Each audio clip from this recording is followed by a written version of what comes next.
یہ کچھ ہی دنوں بعد کی بات تھی۔ حالہ فلیٹ میں اکیلی تھی۔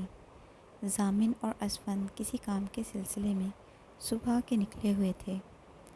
اب بھی اس بلڈنگ میں کسی کو حالہ کی ان کی فلیٹ میں موجودگی کا نہیں پتہ تھا، کیونکہ وہ جانے سے پہلے فلیٹ کو لاک کر کے جاتے تھے۔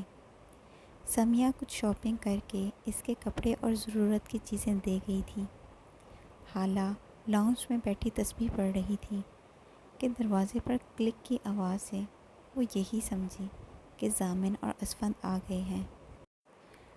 وہ کچن میں ان کے لیے جوس بنانے گئی، کیونکہ وہ آتے ہی جوس ضرور پیتے تھے۔ جیسے ہی قدموں کی آواز آگے آئی تو کسی کے بولنے کی آواز بھی آئی، جیسے کوئی فون پر بات کر رہا ہو، مگر یہ آواز حالہ کے لیے اجنبی تھی۔ اس کے ہاتھ جو سر پر ڈھیلے ہو گئے اور آنے والا موبائل بند کر کے اب لاؤنج میں اپنا بیگ سائڈ پر رکھ کر مڑ کر صوفے پر بیٹھنے لگا۔ اس کی نظر سیدھی کچن میں پریشان کھڑی حالہ پر پڑی۔ وہ جو کوئی بھی تھے، انہیں بزرگ نہیں کہا جا سکتا تھا۔ ضامن جتنا ہی قد کاٹ، کن پٹیوں کے بال سفید تھے۔ ان کی جتنی بھی عمر تھی، حالہ کو وہ 40s کے ہی لگے۔ وہ بھی اس فلیٹ میں ایک لڑکی کو دیکھ کر حالہ سے بھی کہیں زیادہ حیران ہوئے۔ کیا انہوں نے کام والی رکھ لی ہے؟ مگر پھر خیال آیا کہ کام والی نہ تو جینس پہنتی ہے اور نہ ہی اتنی صاف ستھری اور خوبصورت ہوتی ہے۔ وہ وہاں بیٹھنے کی بجائے کچن کے پاس آئے اور ماتھے پر تیوری لا کر اسے دیکھا۔ کون ہو تم؟ اور ان دو لڑکوں کے فلیٹ میں کیا کر رہی ہو؟ باروب شخصیت کے ساتھ ان کی آواز بھی انہی کی طرح باروب تھی۔ میں ابھی وہ کوئی کہانی گڑھنے کا سوچ ہی رہی تھی کہ مین ڈور پر کلک کی آواز کے ساتھ ہی کوئی اندر آیا اور پھر دبے قدموں اندر آتے ایک دم عاصم ملک پر پسٹل تانتے ہوئے بولا، ڈیڈی! ایک دم پسٹل والا ہاتھ نیچے گر گیا۔ واپس آ کر ضامن نے جیسے ہی فلیٹ کے دروازے پر گاڑی لگائی تو اسے لاک کھلا ہوا ملا۔ وہ یہی سمجھا کہ ان کے فلیٹ پر کسی نے دھاوا بولا ہے۔ پہلی مرتبہ اسے حالہ کا خیال آیا کہ کہیں اسے کچھ نہ ہوا ہو۔ وہ گن پاکٹ سے نکال کر دبے قدموں آیا تاکہ اندر موجود شخص کو پکڑ سکے، مگر یہ وہم و گمان میں بھی نہیں تھا کہ اس کے ڈیڈی بھی ہو سکتے ہیں۔ وہ خود بھی ISI کے ڈائریکٹرز میں سے تھے، سو کسی نہ کسی کیس کے سلسلے میں لاہور آتے جاتے رہتے تھے۔ جب سے ضامن اور اسفند کی پوسٹنگ یہاں ہوئی تھی، وہ اب لاہور آ کر انہی کے پاس ٹھہرتے تھے، لہٰذا فلیٹ کی ایک چابی ان کے پاس بھی ہوتی تھی۔ کون ہے یہ؟ جیسے ہی وہ ان سے ملنے کے لیے آگے ہوا، انہوں نے ہاتھ کے اشارے سے اسے وہیں رکنے کو کہا۔ پہلے جو پوچھا ہے اس کا جواب دو۔ وہ بھی ضامن کے ہی باپ تھے۔ ڈیڈی، آپ پہلے بیٹھ جائیں۔ اس نے کھا جانے والی نظروں سے حالہ کو ایک نظر دیکھ کر عاصم صاحب سے کہا، میرے پیچھے تم لوگوں نے یہ کیا کچھ شروع کر دیا ہے؟ تبھی ڈور بھی لاک تھا۔ میں ابھی اویس سے بات کرتا ہوں۔ ہو کیا رہا ہے آخر یہاں؟ انہوں نے غصے سے کہتے ہوئے ضامن کو گھورا۔ وہ کچھ اور ہی سمجھے تھے۔ ڈیڈی، سر کو پتہ ہے اس لڑکی کا، اور ان کی پرمیشن سے ہی ہم نے اسے یہاں رکھا ہے۔ ضامن نے انہیں ٹھنڈا کرنے کی کوشش کی، جو فون نکال رہے تھے۔ صرف 2 منٹ ہیں تمہارے پاس، جلدی سے سب بتاؤ اس کے بارے میں۔ حالہ کو اب سمجھ آئی کہ ضامن کی نیچر ایسی کیوں ہے۔ یقیناً اس کے پیرنٹس نے اس کی تربیت بہت ٹف کی تھی۔ حالہ کچن میں ہی تھی اور وہ دونوں لاؤنج میں بیٹھے تھے۔ ادھر آؤ بیٹا۔ ضامن کی ساری بات سننے کے بعد انہوں نے حالہ کو اپنے پاس بلایا۔ وہ گھبراتی ہوئی ان کے پاس آئی۔ انہوں نے اسے اپنے برابر صوفے پر بیٹھنے کا اشارہ کیا۔ ضامن سامنے والے صوفے پر دونوں گھٹنوں پر کہنیاں ٹکائے اور ہاتھوں کو آپس میں جوڑے سر ہلکا سا جھکائے بیٹھا تھا۔ حالہ کو تو اکثر کسی فلم کا ہیرو ہی لگتا تھا۔ بیٹا، آئی ایم سوری، جس طریقے سے آپ اس گھر میں موجود تھیں، میں اس سے پریشانی میں غلط نتیجہ اخذ کر گیا۔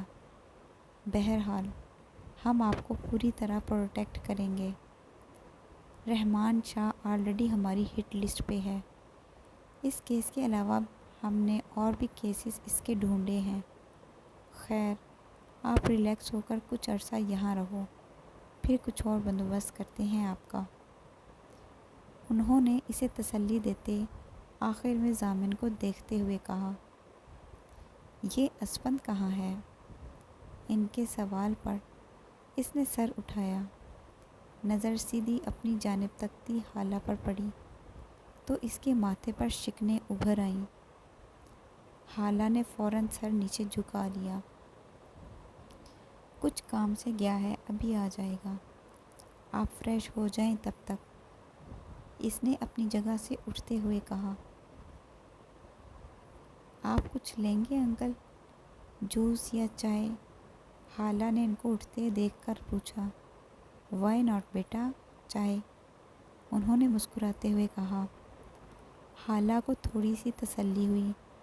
ابھی وہ جاگنگ سے واپس آیا ہی تھا۔ کمپاؤنڈ سے آتے ہوئے ہو کر جو اخبار دے کر گیا تھا وہ ہاتھ میں لیے اپنے فلیٹ کی جانب گیا۔ آج ضامن اکیلا ہی جاگنگ پر گیا تھا۔ اسفند کی طبیعت ٹھیک نہیں تھی، سو وہ سو رہا تھا۔ حالہ نے جوں ہی اندر آتے ضامن کو دیکھا، کچن میں اس کے لیے ناشتہ بنانے چلی گئی۔ ان دونوں میں اگر بہت خوشگوار بات چیت کا تبادلہ نہیں ہوتا تھا تو سرد مہری بھی نہیں تھی۔ ضامن کو اندازہ ہو گیا تھا کہ وہ خود بھی اسے اگنور کرتی ہے اور اسے یہ بات بہت اچھی لگی تھی۔ میں نے ناشتہ بنا دیا ہے، اگر آپ کہتے ہیں تو ٹیبل پر لگا دوں؟ حالہ نے اسے فریش ہو کر آتے دیکھا، مگر وہ ابھی بھی ٹراؤزرز اور ٹی شرٹ میں تھا۔ یہ پہلی مرتبہ تھا کہ وہ اسے براہ راست مخاطب کر رہی تھی۔ نہیں، ابھی بس چائے دے دیں، اسفند اٹھے گا تو اکٹھے کر لیں گے۔ اس نے مصروف سے انداز میں اخبار پڑھتے بغیر اس کی طرف دیکھتے ہوئے کہا۔ ابھی اس نے دوسرا صفحہ کھولا ہی تھا کہ پہلی خبر پر ہی وہ شاکڈ رہ گیا۔ بے یقینی سے اس نے کچن میں چائے بناتی حالہ کو دیکھا۔ اوئے بڈی، آ گیا تو جاگنگ کر کے؟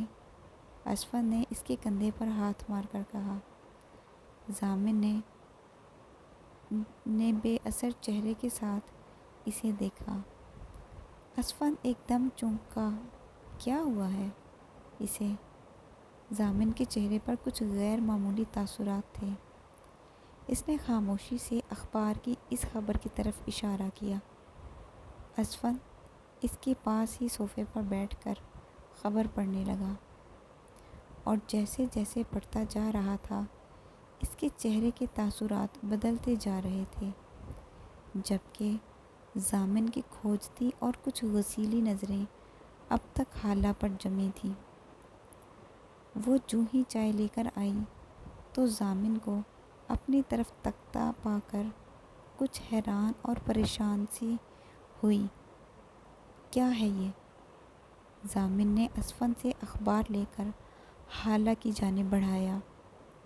اس نے حیران ہو کر اخبار دیکھا جس میں اس کی تصویر کے ساتھ ہیڈ لائن تھی، مفرور قاتلہ۔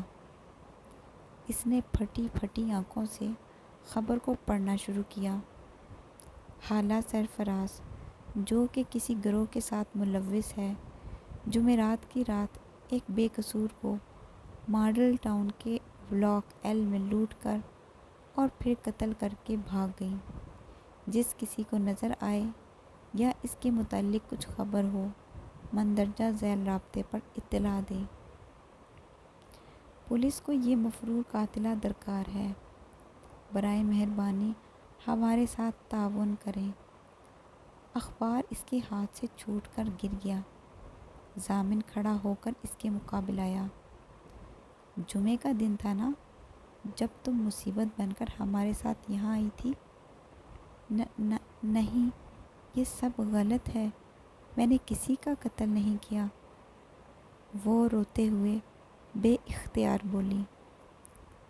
یہ خبر جس نے چھپوائی ہے وہ ایس ایچ او ہے، نام تو پڑھ چکی ہوگی، زمان شاہ۔ اب یہ بھی بول دو کہ وہ ایس ایچ او نہیں ہے، ہم جھوٹ بول رہے ہیں۔ تم ابھی اس نے غصے سے کہتے اس کی بازو پکڑی ہی تھی کہ اس کے موبائل پر اویس عالم کی کال آنے لگی۔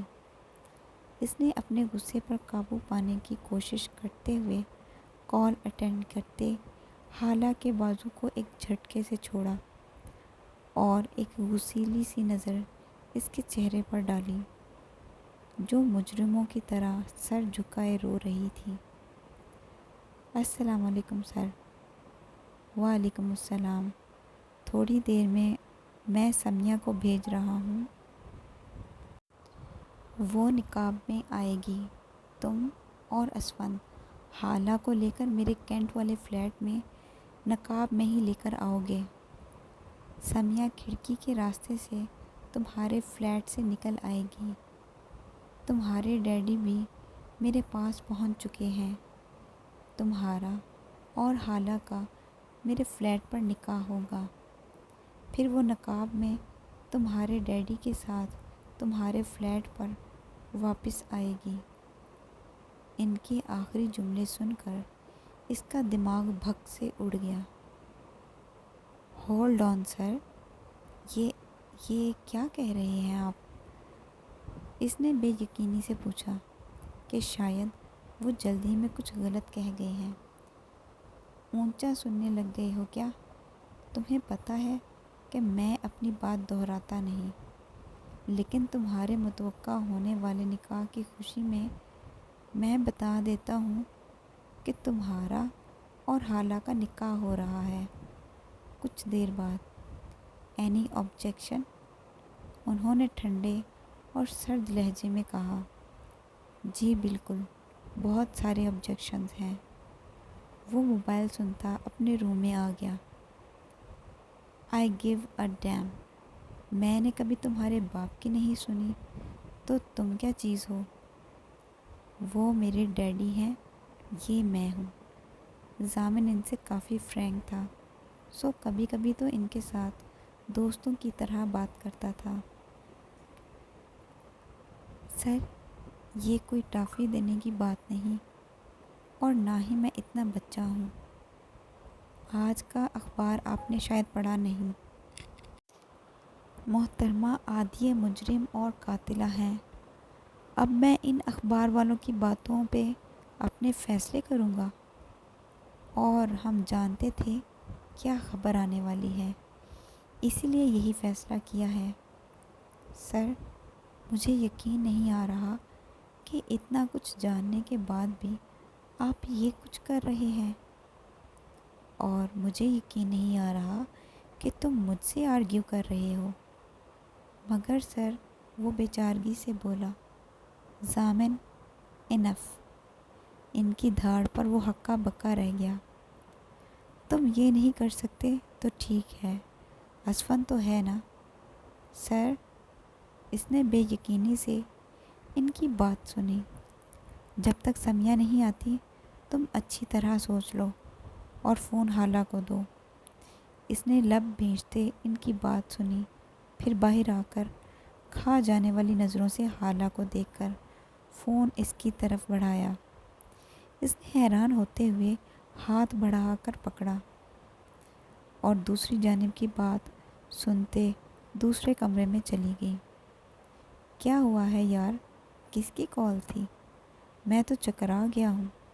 اسفند ابھی تک بے یقینی کی کیفیت میں تھا۔ بیٹا ابھی تو کچھ بھی نہیں، نیکسٹ مشن کے لیے تیار ہو جاؤ۔ اینڈ آئی بیٹ اگر تمہارے 14 طبق روشن نہ ہوئے تو میرا نام بدل دینا۔ کیا مطلب اسفند؟ اسفند نے تعجب سے پوچھا، اور پھر جو کچھ ضامن نے بتایا اس سے اس کے 14 کیا 14,000 طبق روشن ہو گئے۔ ہاؤ از اٹ پاسبل یار؟ اسفند کی پریشان آواز پر وہ صرف تلخ مسکراہٹ ہی دکھا سکا۔ آپ کا موبائل۔ ایک ہاتھ اس کی آنکھوں کے آگے آیا۔ اس نے جھپٹنے والے انداز میں اس سے موبائل لیا، اور جو ہی غصیلی نظر اس کی جانب کی تو اس کی بھیگی روئی روئی پلکیں دیکھ کر اس کا میٹر پھر سے گم ہو گیا۔ یہ ڈرامے کس بات کے کر رہی ہو؟ تمہیں تو خوش ہونا چاہیے، یہی گھٹیا مشن لے کر آئی تھی نا؟ اور کتنے چہرے ہیں تمہارے، آج وہ بھی دکھا دو۔ کس مظلومیت کا رونا رویا ہے تم نے؟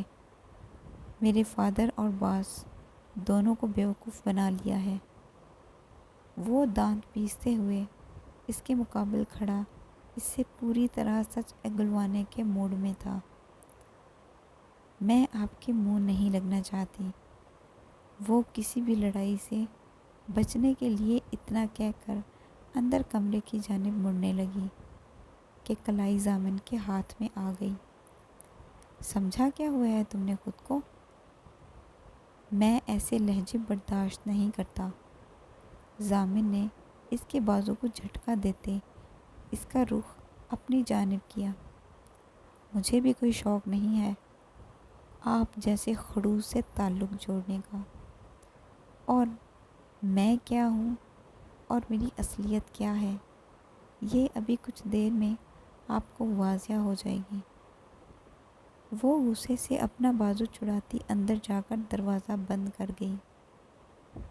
یہ ضامن کے پاس تو جیسے الفاظ ہی ختم ہو گئے تھے۔ کسی لڑکی کی ہمت نہیں ہوئی تھی کہ اس سے اس طرح بات کرتی۔ ابھی وہ اور اسفند اس حیرانگی سے نہیں نکلے تھے کہ سمیہ آ گئی، اور پھر انہوں نے ویسے ہی کیا جیسے اویس عالم نے انہیں حکم دیا تھا۔